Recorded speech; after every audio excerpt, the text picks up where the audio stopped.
Prison destroyed my small young family. Prison is set up to separate and destroy bonds that are there, and as a mother, you need to be there for your children.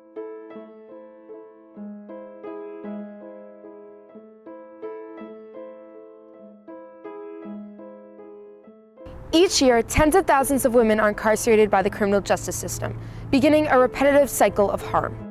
These women are forced not just to face the harsh realities of prison life, but a web of unique and difficult circumstances that fail to meet their needs and have often been ignored.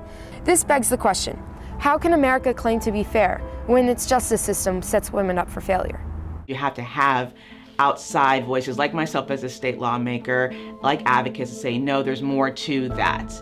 American prisons and jails are built by and for men, and they're governed by policies and procedures that are developed for male prisoners. Society as a whole is really built with men in mind, and that's tenfold when it comes to incarceration. You can want to be reunited with your family, but if you don't have the tools, then it makes that all the more of a struggle. It's truly a cruel punishment instead of a reformative experience, and it really should be about reforming people. For many women behind bars, the real punishment begins from the moment they are separated from their children.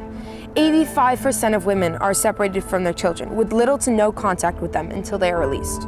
This separation is both inhumane and causes detrimental effects on the mother and child's well-being. While 80% of women in the criminal justice system are mothers, these life sentences do not only affect the person incarcerated, they affect the children who lose a parent. On the mother, you're talking about postpartum depression, a feeling of powerlessness, grief. When women become incarcerated, it really rips the family apart. You see these kids that are growing up without their mothers. It's devastating, the impact on them. Once incarcerated, women find themselves in facilities that offer little to no support for their mental health needs. 80% of incarcerated women face untreated trauma, substance abuse, or mental illness, but programs designed to heal and rehabilitate women remain scarce. This lack of awareness about women's mental health often keeps women from being able to restart healthier lives once released from prison. Behind the prison walls, you're essentially forgotten.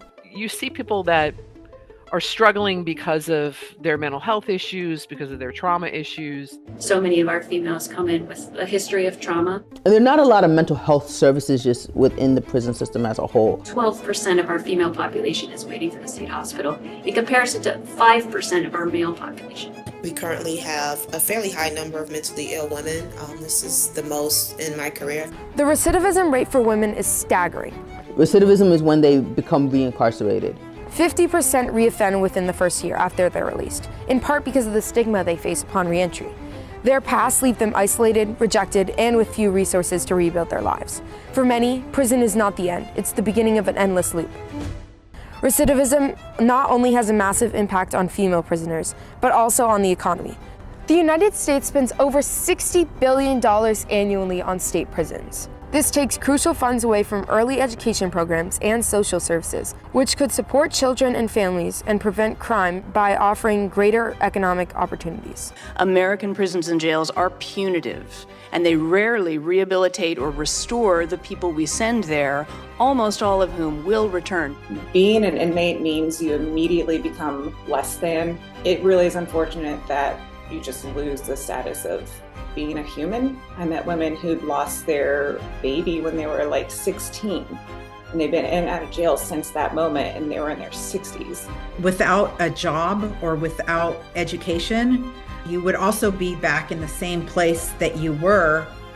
The only thing that would change is time. You're going back to the same neighborhood, you're going back to the same circumstances. Recidivism is the highest in the US than it is in any other country. If you look at countries like Norway or New Zealand, things of that nature, their recidivism rate are in the teens. And so there are a lot of things that we could be doing better to lower that recidivism rate.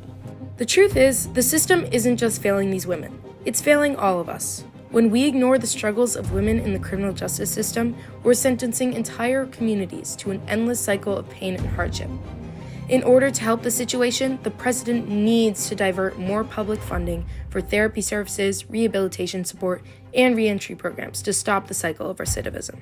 Congress needs to take action by passing the Women in Criminal Justice Reform Act, or other legislation that would further ensure fair treatment for women and address mental health needs in order to prevent recidivism. The whole system needs to be reevaluated to treat it more as a reformative experience, an educational experience. There's so many politicians, including presidents, they've never set foot in a prison. As a president, you have a lot of responsibility, right? And one of those responsibilities is to make sure that all of your citizens have equal protection and equal access. Incarcerated individuals, incarcerated women are citizens, regardless of what their crime was. They still deserve to be treated as human beings. And if a president or somebody in a leadership position says that and states that holds a lot of weight. This cycle doesn't just harm the women caught in it. It affects our entire society as a whole. The economic costs are staggering, the emotional toll is unimaginable, and the future of countless children is put in jeopardy. But it doesn't have to be this way. Every woman deserves the chance to heal and rebuild. She deserves justice.